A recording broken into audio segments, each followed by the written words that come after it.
What if I told you that a single line of code, written by someone society completely overlooked, could revolutionize an entire industry worth over $2 trillion? What if the most brilliant mind in cryptocurrency wasn't sitting in a corner, office of Silicon Valley, wasn't presenting at prestigious conferences, wasn't even recognized by the academic world, but was working the night shift, invisible to everyone who claimed to matter? This is the story of Elena Rivera. And if you've ever felt underestimated, dismissed, or forgotten, if you've ever been told you don't belong in spaces where your ideas could change the world, this story is for you. Because what Elena discovered in those quiet midnight hours wasn't just a solution to an impossible problem. She discovered that genius doesn't need permission to exist. Picture this.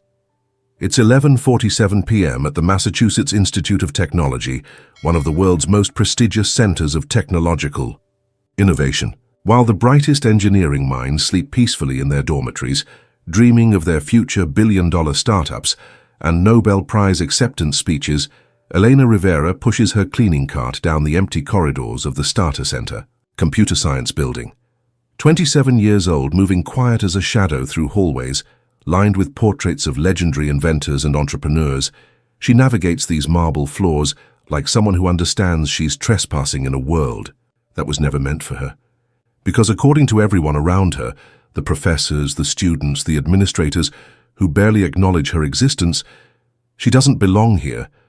But here's what they don't see, what they could never imagine in their wildest academic fantasies. As Elena carefully wipes down whiteboards covered in complex quantum mechanics equations and blockchain algorithms, she's not erasing them. She's absorbing them. Every formula, every line of Python code, every theoretical framework that these brilliant students casually abandon at the end of their study sessions becomes part of Elena's growing, secret understanding of a world she was brutally forced to leave behind. Each night as she moves through these temples of learning, Elena Rivera is conducting her own advanced education, one discarded equation at a time.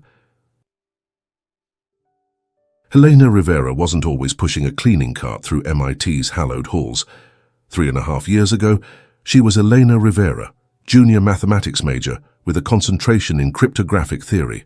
Her professors described her work as technically competent, but lacking the innovative spark necessary for groundbreaking research. Her classmates barely noticed her, the quiet girl from Queens who sat in the back row of lecture halls, taking meticulous notes in a worn spiral notebook, dreaming of a future where pure mathematics could revolutionize how the world secured its most valuable digital assets. Elena had plans, big plans. She was going to complete her degree, pursue graduate studies in applied cryptography, maybe even work for one of the major blockchain research labs that were sprouting up around Cambridge. She spent her free time reading research papers about quantum-resistant encryption, teaching herself programming languages that weren't even offered in her coursework, and developing theoretical approaches to problems that seemed impossibly complex to most people her age. Then, on a cold Tuesday morning in October, everything changed. Her mother called, and the words that came through the phone felt like they were shattering Elena's entire world. "Mija, my kidneys are failing. The doctors say I need dialysis, maybe a transplant. The insurance, it won't cover everything." The medical bills arrived like a financial avalanche, each envelope containing numbers that made Elena's stomach clench with panic. Specialist consultations, $800. Diagnostic imaging, $1,200. Emergency room visits, $3,000 each. The choice Elena faced was brutal in its simplicity and devastating in its implications. Continue pursuing her education or save her mother's life. For Elena Rivera, there was never really a choice at all. She dropped out of MIT on a Wednesday afternoon, walking out of her advanced number theory class in the middle of a lecture about elliptic curve cryptography. Ironically, the exact mathematical foundation that would later make her famous. By Friday, she was working double shifts, cleaning office buildings by night, caring for her increasingly frail mother by day, and trying to hold together the financial remnants of their small family. But here's the thing about Elena Rivera that no financial catastrophe could destroy. She possessed an unquenchable hunger to understand how the world worked. While her former classmates attended lectures on distributed systems and blockchain scalability, Elena studied MIT OpenCourseware, videos on a laptop with a cracked screen, hunched over a small table in the break room of the cleaning company where she worked. While they collaborated on cutting-edge research projects with million-dollar grants, she practiced coding on GitHub, using free accounts, contributing to open-source projects under pseudonyms, slowly building a portfolio of work that demonstrated capabilities no one would ever associate with her day job. While they networked at expensive industry seminars and startup pitch competitions, Elena absorbed knowledge from discarded textbooks she found in MIT's dumpsters, books that cost $300 new, but were thrown away when professors updated their syllabi. She learned to see these discarded resources not as trash, but as treasure, windows into conversations happening in rooms she could no longer afford to enter. But Elena wasn't alone in the shadows of MIT's prestigious academic world.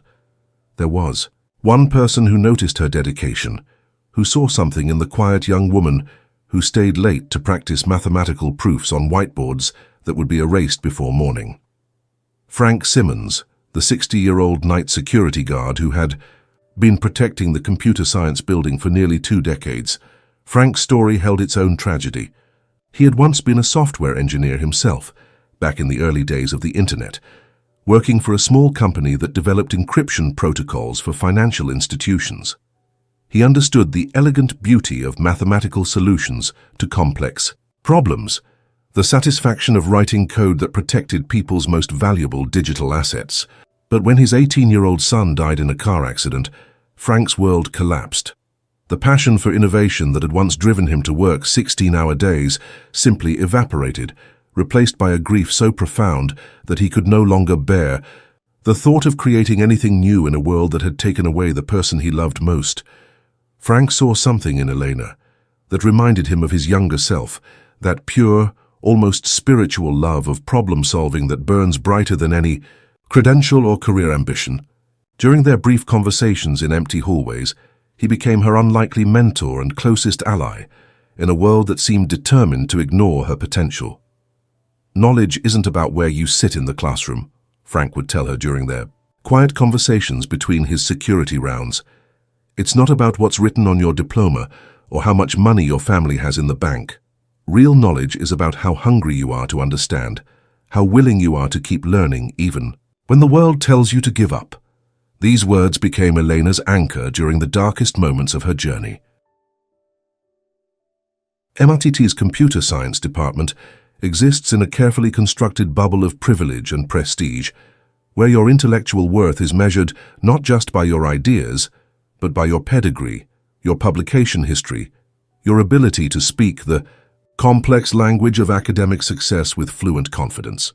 This is a world where dropping the names of prestigious conferences and citing obscure research papers serves as social currency, where students compete not just for grades, but for the attention of professors who might recommend them for the most coveted internships and research positions. Dr. Kendra Mills embodies this culture perfectly.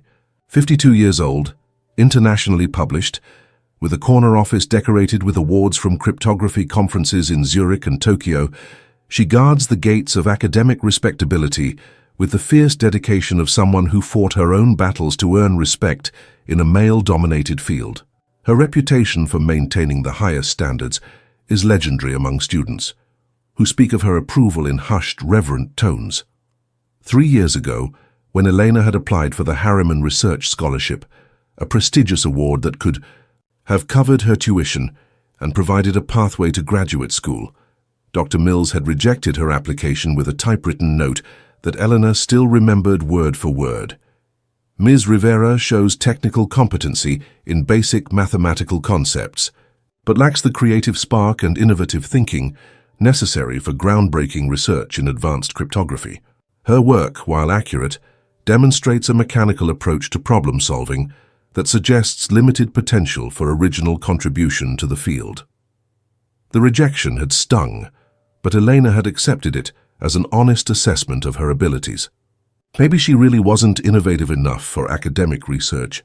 Maybe her professors were right, that she was better suited for applied mathematics than theoretical breakthroughs. Now, as Elena cleaned Dr. Mill's office each night between 11:30 p.m. and 12:15 a.m., she couldn't help but notice the professor's latest research papers scattered across her mahogany desk. Papers with titles like Quantum-Resistant Cryptographic Protocols in Post-Classical Computing Environments and Distributed Consensus Mechanisms for Blockchain Security in the Era of Quantum Supremacy. Complex theoretical discussions about problems that Dr. Mills publicly claimed were impossible to solve without decades of specialized study and access to advanced quantum computing resources. Elena read every word, absorbing not just the mathematical concepts, but the underlying assumptions that seemed to limit the researchers' approaches to these challenges. Sometimes late at night, she found herself mentally working through alternative solutions while she vacuumed the office carpets, seeing mathematical relationships and programming possibilities that the papers didn't seem to consider. But Dr. Mills wasn't the only force shaping the competitive atmosphere of MIT's computer science program. The student body itself buzzed with an almost electric energy of ambition and rivalry. Students like Rachel Chu, 24 years old, brilliant, beautiful in that effortless way that seemed to make everything easier, and ruthlessly ambitious in pursuit of her goals, dominated classroom discussions and networking events with the confidence of someone who had never doubted her right to be in any room. Rachel had already secured prestigious internships at Google, Facebook, and a hot blockchain startup in San Francisco, and she made sure everyone knew about her accomplishments. She spoke the language of Silicon Valley success with native fluency, talking casually about disrupting legacy financial systems, achieving exponential scalability, and leveraging artificial intelligence to optimize cryptocurrency mining protocols. Her LinkedIn profile read like a masterclass in personal branding, complete with professional photos and endorsements from industry leaders who seemed genuinely impressed by her combination of technical skill and business acumen. To Rachel and her circle of high-achieving peers, Elena Rivera was part of the background scenery. Not invisible exactly, but functionally irrelevant, a non-entity whose only purpose was to ensure that their workspace remained pristine for their important work of changing the world. When Elena emptied trash cans during their late-night study sessions, Rachel and her friends continued their conversations as if she weren't there, discussing their career plans and networking strategies with the casual assumption that some people were born to be heard while others were born to listen and clean up afterward. But here's what Rachel and her peers didn't understand about visibility. Sometimes being overlooked is a choice, and sometimes it's a strategic advantage. Elena had learned to move through these spaces like a ghost, present but unnoticed, absorbing information and insights that people shared freely when they assumed no one important was listening. In the 3 years since Elena had been forced to leave MIT as a student, she had gained something her former classmates couldn't buy with their tuition payments, the perspective of an outsider who understood the system intimately. She saw the gaps between theoretical knowledge and practical application, the blind spots that arose when researchers became too comfortable with conventional approaches, the opportunities for innovation that existed precisely because they seemed too simple or too obvious for serious academic consideration. Visibility, Elena had discovered, could indeed be a choice. The question was whether she would ever be brave enough to choose it. The cryptocurrency world in 2024 is exploding with innovation and desperation in equal measure. Bitcoin has reached new all-time highs, institutional investors are pouring billions into digital assets, and MIT wants to position itself at the absolute forefront of this financial revolution. The Computer Science Department has been hosting weekly seminars featuring industry titans, CEOs who turned $1,000 investments into billion-dollar empires, researchers whose algorithms secure trillions of dollars in digital transactions, visionaries who speak confidently about a future where traditional banking becomes as obsolete as telegram communications. Elena listens to these presentations from the hallways as she works, her cleaning cart positioned strategically near air, vents and open doors where sound carries.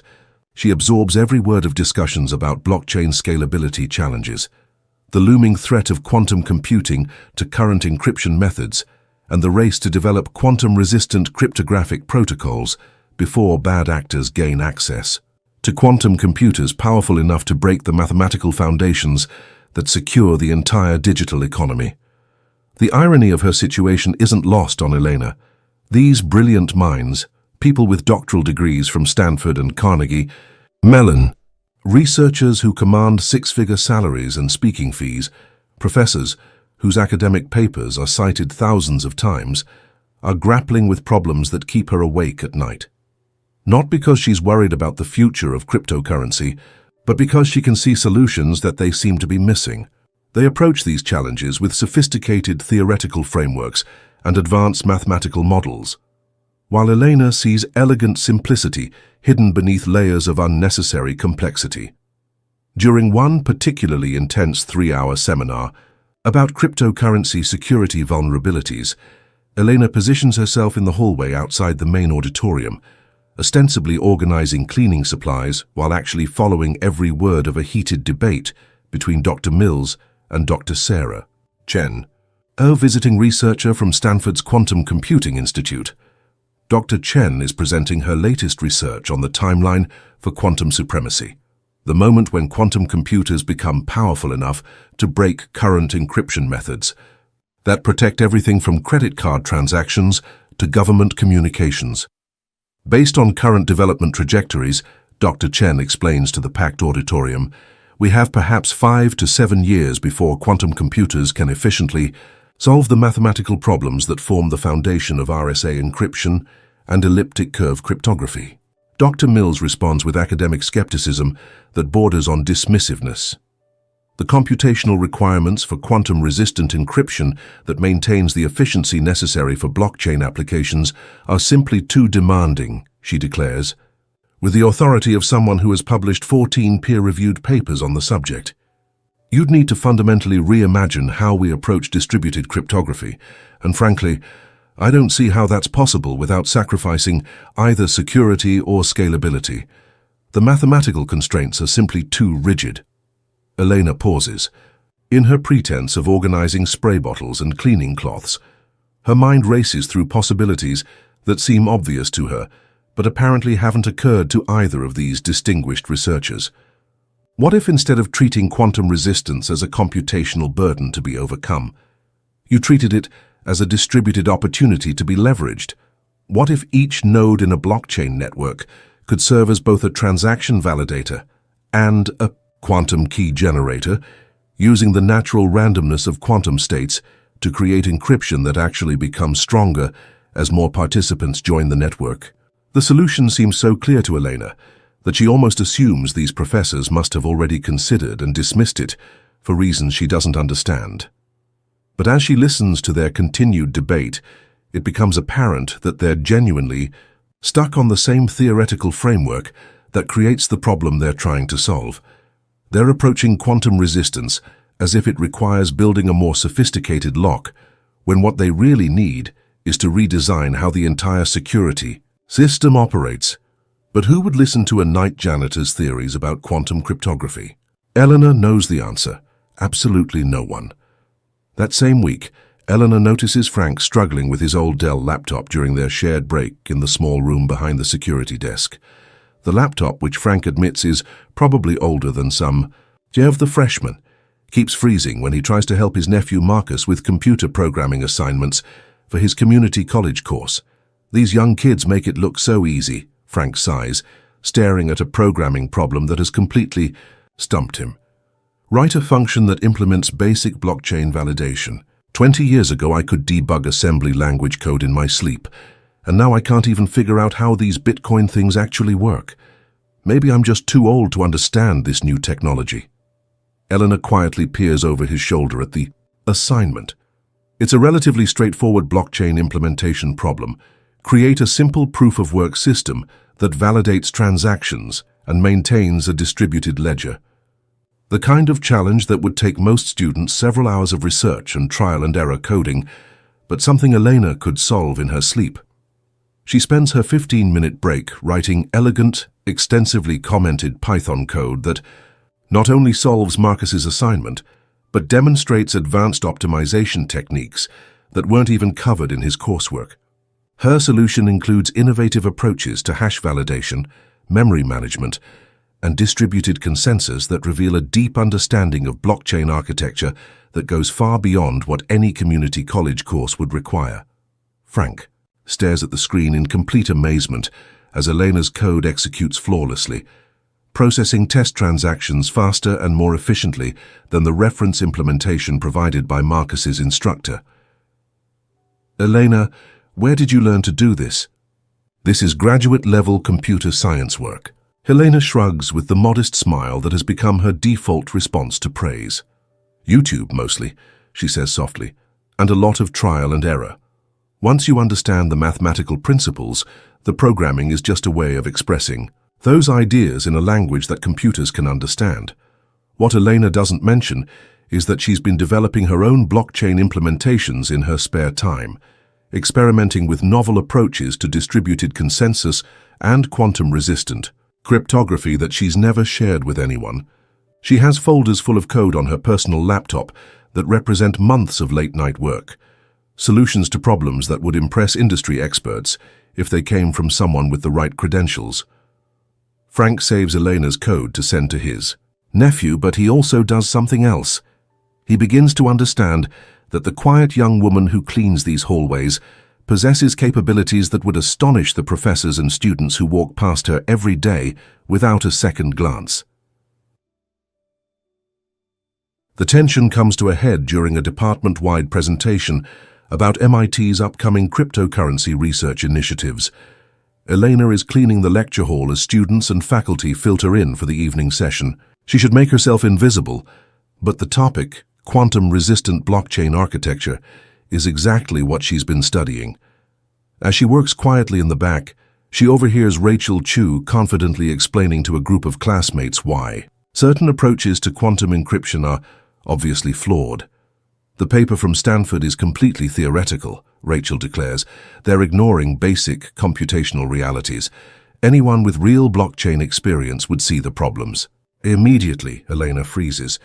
Rachel is misunderstanding a fundamental concept, and her confident explanation is leading the entire group toward a flawed assumption.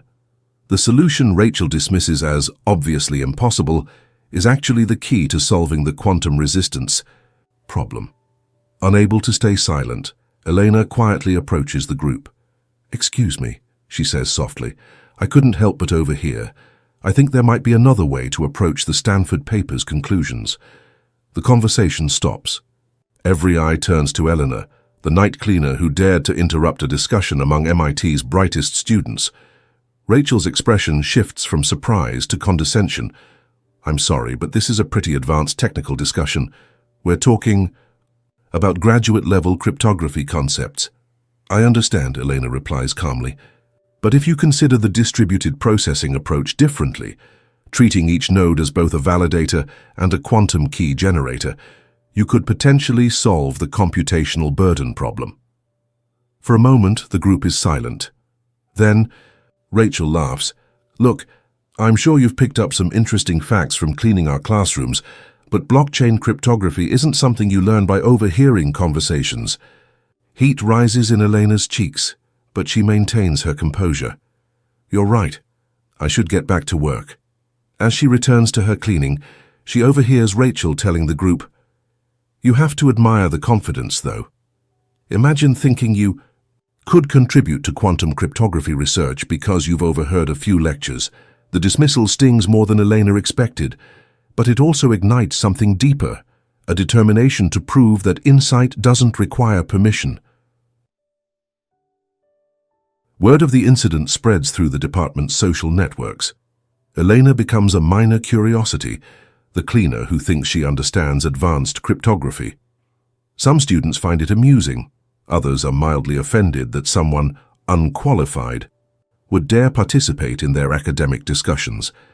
Dr. Mills hears about the incident during her office hours. "It's concerning," she tells a colleague over coffee that Elena overhears while emptying trash cans. "We need to maintain academic standards. When anyone thinks they can contribute to graduate-level research without proper training, It undermines the entire educational system. But Elena's confidence isn't shaken. If anything, the dismissal has clarified her resolve. She begins working on her own solution to the quantum-resistant blockchain problem, using the breakroom computer during her limited free time. Her approach is unconventional, combining mathematical concepts she learned during her abbreviated MIT education with practical programming techniques she's taught herself. Meanwhile, the cryptocurrency industry faces a crisis that makes MIT's theoretical discussions suddenly urgent. A major blockchain network suffers a significant security breach, highlighting exactly the quantum vulnerability issues that researchers have been debating. The incident sends shockwaves through the tech world and puts enormous pressure on academic institutions to provide practical solutions. Frank notices Elena staying later during her breaks, intensely focused on her laptop screen. "You're working on something big, aren't you?" he asks one night. Elena looks up, her eyes bright with excitement and exhaustion. "I think I've found a way to solve the quantum resistance problem, but I don't know if anyone would take it seriously, coming from me." Frank sits down beside her. "Elena, I've been in tech long enough to know that the best solutions rarely come from the people everyone expects. Sometimes the outsider's perspective is exactly what's needed." The breakthrough comes during another department seminar, this time featuring Caleb Mason, CEO of Mason Technologies and MIT alumnus. Caleb built his company from nothing, starting with a $100 investment and countless rejections from venture capitalists who dismissed him for lacking an MBA. His success story is legendary, but his reputation for unconventional hiring practices makes him both respected and controversial. Caleb is presenting his company's latest challenge. They need to develop quantum-resistant cryptocurrency infrastructure, and they need it fast. The security breach has created urgent market demand, and Mason Technologies wants to position itself as the industry leader in quantum-safe blockchain solutions. "Traditional approaches aren't going to cut it," Caleb tells the packed auditorium. "We need fresh thinking, innovative solutions, and people who understand that the best ideas don't always come from the most obvious places." Eleanor is cleaning the projection booth, listening intently as Caleb outlines the technical requirements. They're substantial, exactly the problem she's been working on. Her solution could work, but the implementation would require resources and credibility she doesn't possess. During the Q&A session, Rachel asks a sophisticated question about computational scalability. Caleb's answer reveals that Mason Technologies is struggling with the same distributed processing bottleneck that Elena's approach specifically addresses. As the seminar concludes and people begin filing out, Elena faces a moment of decision. She could remain invisible, safe in her anonymity, or she could take the biggest risk of her life. She chooses courage. Elena approaches Caleb as he's packing up his presentation materials. Her heart pounds, but her voice is steady. "Mr. Mason, I have a question about the distributed processing challenge you mentioned." Caleb looks up, probably expecting another student inquiry. "Sure, go ahead. What if instead of treating quantum resistance as a computational burden, you treated it as a distributed opportunity? Each node could serve as both a transaction validator and a quantum key generator, using the natural randomness of quantum states to create encryption that actually gets stronger as the network grows larger." Caleb stops what he's doing. The idea is sophisticated, elegant, and completely unexpected, coming from someone he doesn't recognize as a student or faculty member. "That's actually brilliant," he says slowly. "But the implementation would require solving the coordination problem between nodes. How would you prevent timing attacks while maintaining the quantum randomness?" Elena's answer reveals the depth of her thinking. She's not just proposing a theoretical solution. She's worked through the practical challenges, the edge cases, the real-world implementation issues that academic researchers often overlook. As they talk, Dr. Mills and Rachel approach, having noticed the intense technical discussion. Their expressions shift from curiosity to recognition, to shock as they realize who Caleb is speaking with so intently. "Eleanor works here as a cleaner," Dr. Mills interjects, her tone suggesting this explains everything. Caleb's expression doesn't change. And what does that have to do with the quality of her ideas? The tension in the air is palpable. Dr. Mills clearly disapproves of what she sees as an inappropriate breach of academic boundaries. Rachel looks confused and slightly offended. Other students and faculty members have gathered, drawn by the unusual sight of a tech industry leader engaged in deep technical discussion with a night janitor. "Mr. Mason," Dr. Mills says with academic authority, "I appreciate your commitment to unconventional thinking, but there are standards in academic research. Elena lacks the formal background to contribute meaningfully to graduate-level cryptography discussions. The dismissal is polite but devastating. Elena feels the familiar sting of being judged not by her ideas, but by her circumstances. Around them, the gathering crowd whispers and exchanges knowing looks. This is exactly why people like her don't speak up, because the system is designed to silence voices that don't come from the right places. But Caleb Mason didn't build a successful tech company by accepting conventional wisdom. Dr. Mills, he says calmly, "With respect, I've been in this industry long enough to know that breakthrough ideas come from understanding problems deeply, not from having the right credentials. Elena just outlined a solution to a problem that my team of PhD engineers has been wrestling with for months." He turns to Elena. "You mentioned this approach could solve the coordination problem. Have you actually worked through the technical implementation?" Elena hesitates. This is the moment that will define everything. She can retreat into safety, apologize for overstepping, and return to invisible anonymity. Or she can trust that her work speaks for itself. "I have," she says quietly. "I've been working on it for several months. I've written the core algorithms and tested them against theoretical attack scenarios." The auditorium falls silent. The idea that a night cleaner has been conducting advanced cryptography research in her spare time seems impossible to most people present. Rachel can't contain herself. "That's completely ridiculous. You can't just teach yourself quantum cryptography from YouTube videos." Caleb raises his hand for silence. "Here's what we're going to do," he announces. "Elena, I'm going to give you a real-world problem that my company is facing right now. If you can solve it, genuinely solve it, with working code and mathematical proof, then we'll know your ideas have merit." He pulls out his laptop and displays a complex cryptographic challenge on the projection screen. It's the exact problem his company needs solved to move forward with their quantum-resistant blockchain project. The parameters are specific, the requirements are demanding, and the timeline is impossible. Solve it now in front of everyone, or admit that her claims were empty. Elena stares at the screen, her mind racing through the mathematical relationships and programming logic required. This isn't a theoretical exercise, it's a real business challenge with millions of dollars in implications. The weight of every dismissal, every assumption, every moment of being overlooked presses down on her. This is her chance to prove that intelligence doesn't require permission, that insight can come from anywhere, that society's judgments about who deserves to be heard are often wrong. Frank appears beside her, having heard the commotion from his security rounds. He doesn't say anything, just stands there, a quiet reminder that someone believes in her capabilities. "I'll need about 30 minutes, Elena says, her voice growing stronger, "and I'll need to use the computer lab." Dr. Mills objects. "This is highly irregular. Elena doesn't have access to—" "She does now," Caleb interrupts, pulling out his phone to call someone at Mason Technologies. "I'm authorizing temporary access to our cloud computing resources. If she's going to solve this, she should have the tools she needs."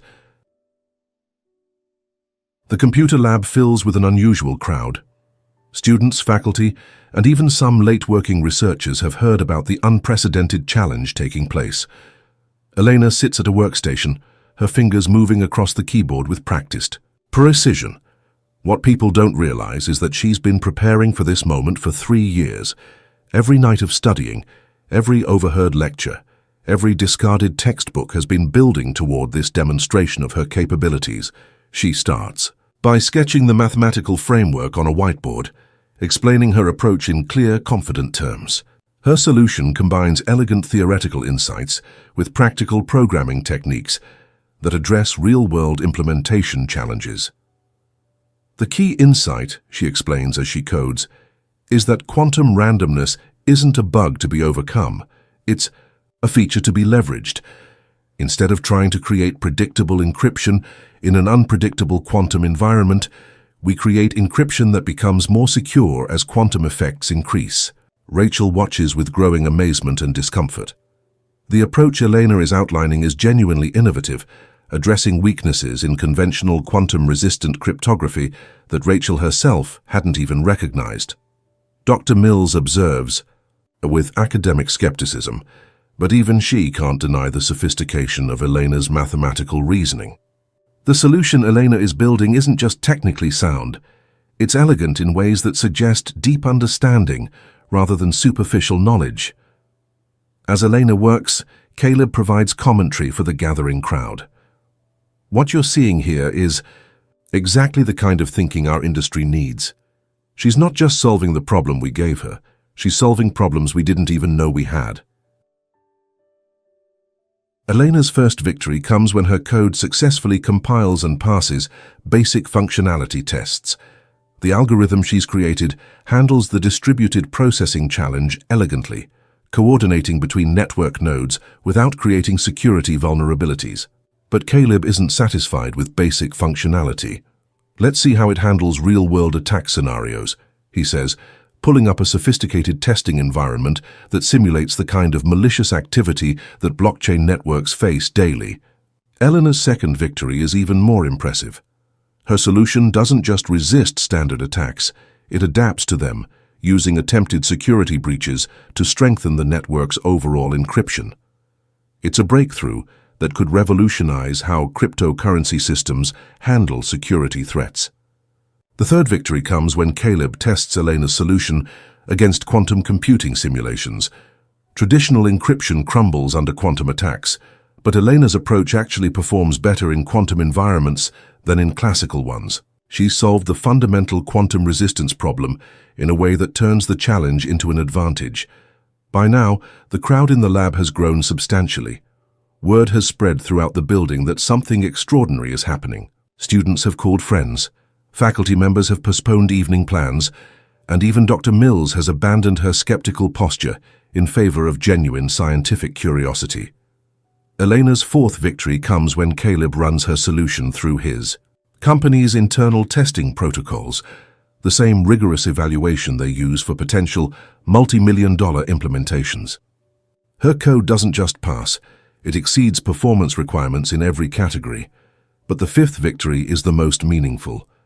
As Elena explains her approach to the assembled crowd, she does so with a confidence and clarity that reveals the depth of her understanding.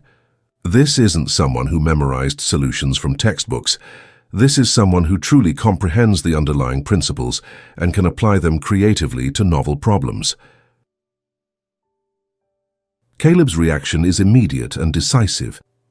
Elena, I want to offer you a position at Mason Technologies, not an internship, not an entry-level role, a senior cryptography engineer position working directly with our quantum resistance team. The offer is stunning not just for its suddenness, but for its implications. Senior engineer positions at Mason Technologies typically require advanced degrees and years of industry experience. Caleb is offering Elena immediate recognition as an expert in her field, but the validation doesn't stop there. Within minutes of Elena's demonstration, Caleb is on the phone with other industry contacts, describing what he's just witnessed. The cryptocurrency world is small and interconnected, and news of a breakthrough solution spreads quickly. Dr. Mills approaches Elena as the crowd begins to disperse.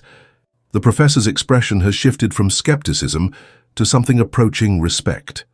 Elena, I owe you an apology. I was wrong about your capabilities, and I was wrong to dismiss your potential 3 years ago. The apology means more to Elena than the job offer. Academic validation has always felt impossibly out of reach, and receiving acknowledgement from the professor, who once rejected her, feels like a profound healing of old wounds. Rachel's reaction is more complex. Her competitive instincts are troubled by Elena's sudden emergence as a serious player in their field, But her intellectual honesty forces her to acknowledge the quality of Elena's work. "I don't understand how you learned all this," she admits to Elena privately, "but what you did tonight was genuinely impressive." Frank appears at Elena's side as the lab finally empties. "I knew you had it in you," he says quietly. "But I'll admit, watching you prove it was something special."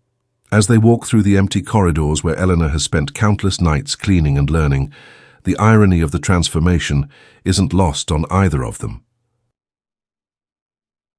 3 weeks later, Elena Rivera walks into Mason Technologies as their newest senior cryptography engineer. The transformation is profound, but not superficial. She hasn't changed who she is, but the world has finally recognized who she's always. Then her first week involves meetings with industry leaders who want to understand her quantum-resistant approach. Elena finds herself presenting to executives from major cryptocurrency exchanges, explaining technical concepts to people who control millions of dollars in digital assets.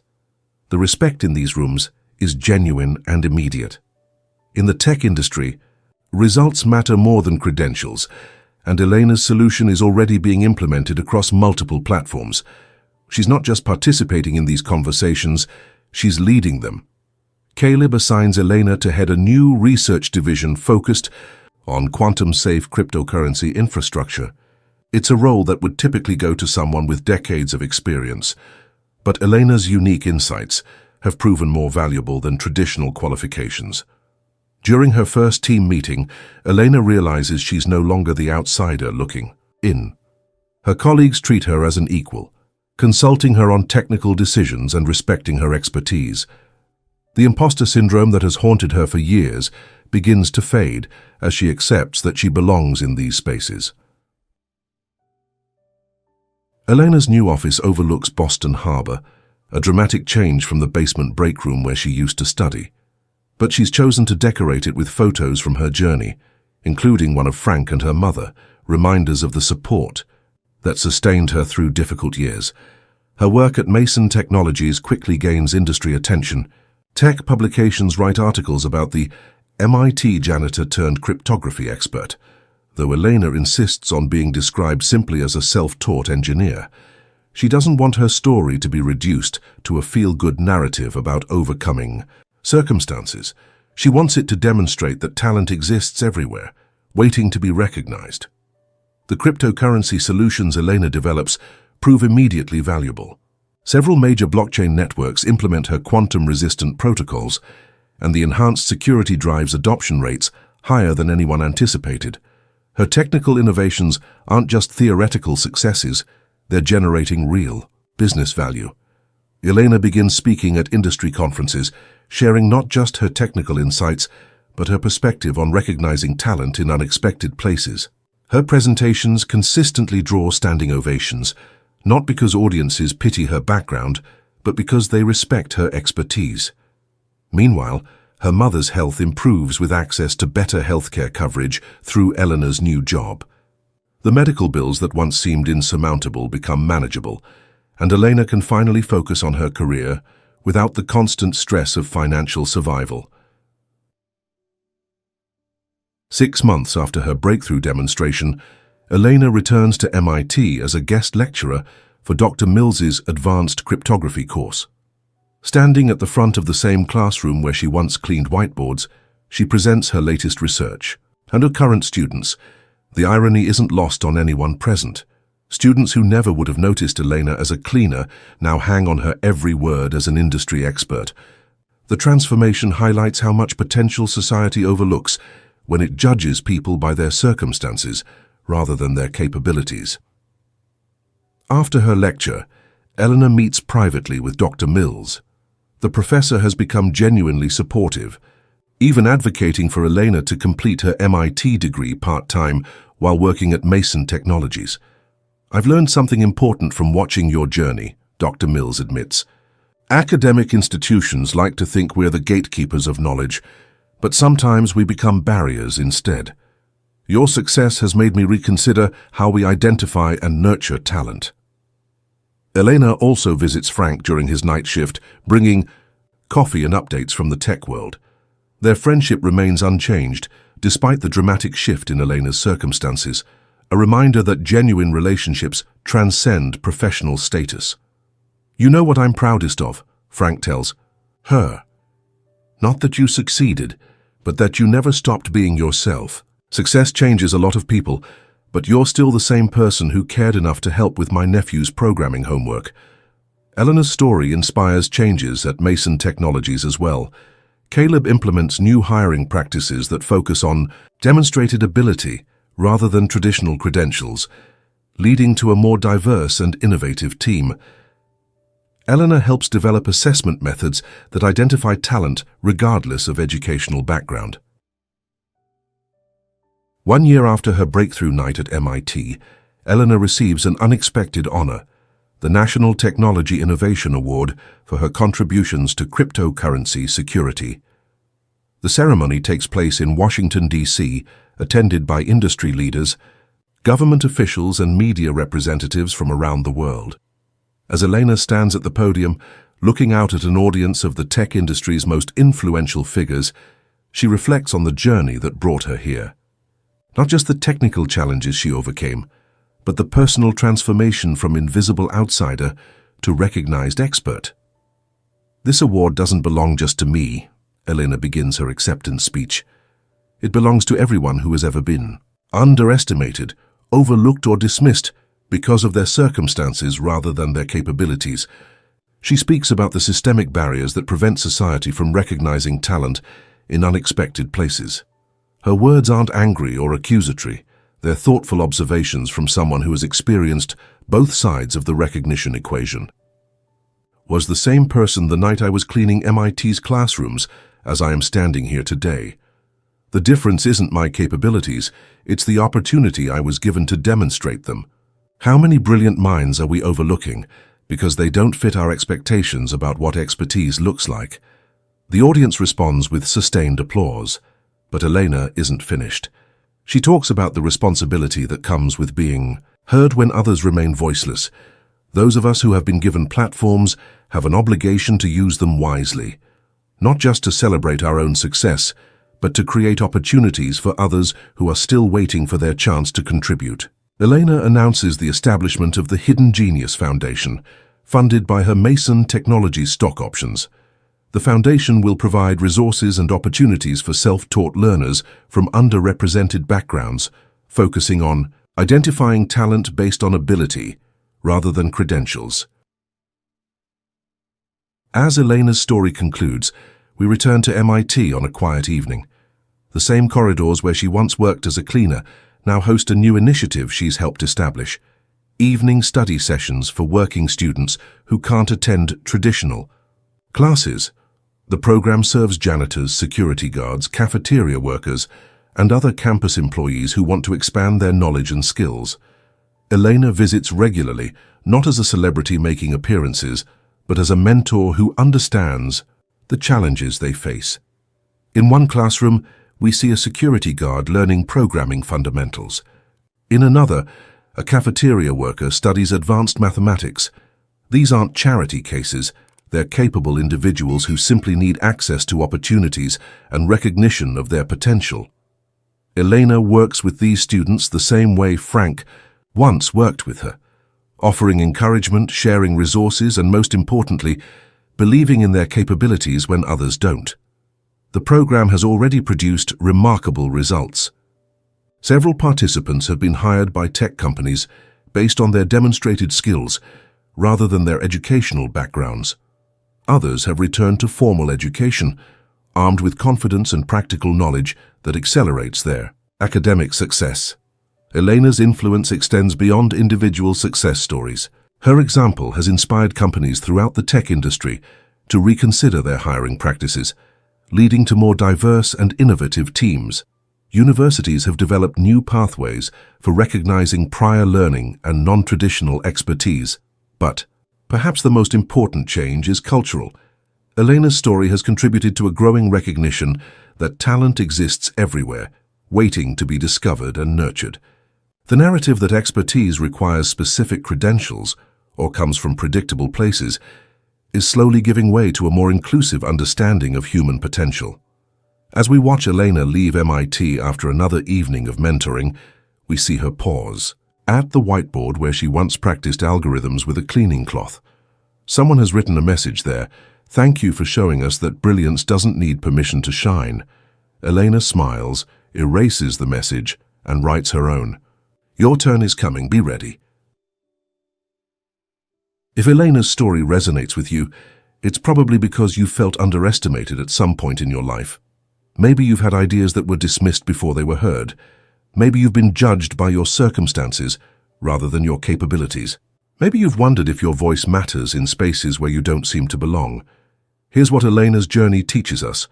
Your background doesn't determine your potential. Your circumstances don't define your capabilities. And the people who dismiss you today might be wrong about what you're capable of tomorrow. But, and this is crucial, talent without action remains hidden potential. Elena didn't succeed because she was discovered. She succeeded because she never stopped learning, growing, and preparing for the moment when opportunity would meet preparation. So whatever field you're passionate about, whatever problems you see that need solving, whatever ideas you have that seem too big or too ambitious, start working on them now. Not when you have permission, not when you have credentials, not when others believe in you. Start now with whatever resources you have available. Learn voraciously. Question assumptions. Build solutions. Share your insights, even when, especially when, people suggest you're not qualified to have them.